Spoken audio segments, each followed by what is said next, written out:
As you can kind of see from some of these pictures, kind of the bleakness of what it's like when the police state completely takes off its gloves. And that's what we saw in North Dakota. And there's a long history of white supremacy, of resource exploitation and colonization there. This is the racism of what Winona LaDuke calls the deep north, right? And if you haven't been to Dakota and experienced it, it's really a shocking thing. It's a very active sort of colonization. And one image that I think will stay with me forever is during the raid on the 1851 treaty camp that was on the pipeline route. You had these cops coming forward, literally swinging and beating elders, tasing people in the face. I work as a medic up there, and we just dealt with grievous injuries for months up there. But literally right behind the cop line, the Dapple bulldozers were bulldozing grave sites, and you could see it right behind it. And so kind of the ideology of the cops is protecting and serving public safety, as Sheriff Dapple or Kirchmeier talks about. You can kind of see the naked power of what colonial reality is in this country, and kind of the continuity of that, which is, I think, in the stories that are being told about this, one of the key stories is that honoring that indigenous resistance that has been happening for generations upon generations. And you see this to extent in the film, but some of the more incredible things, like them taking out Custer's gun to remind them that they have defeated the army before and they're willing to fight and do incredible things to defend that water. It was very humbling, to say the least, to be there, to understand this lineage of history and struggle that I think a lot of us can learn a lot from. And part of that is being able to directly confront state power.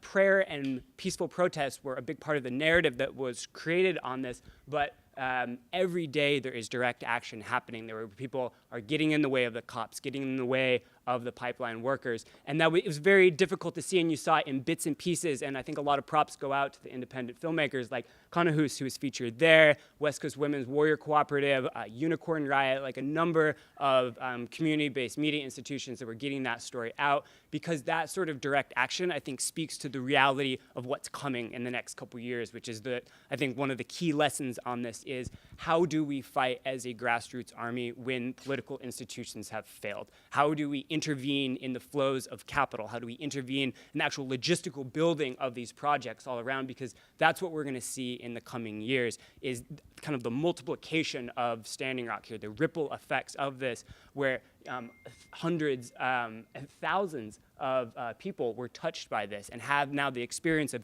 standing together and facing off with the cops, facing off with these companies, of running these media campaigns that were having to kind of combat the smear campaign and kind of the terrorist brush that they wanted to sweep over people. And that's really important.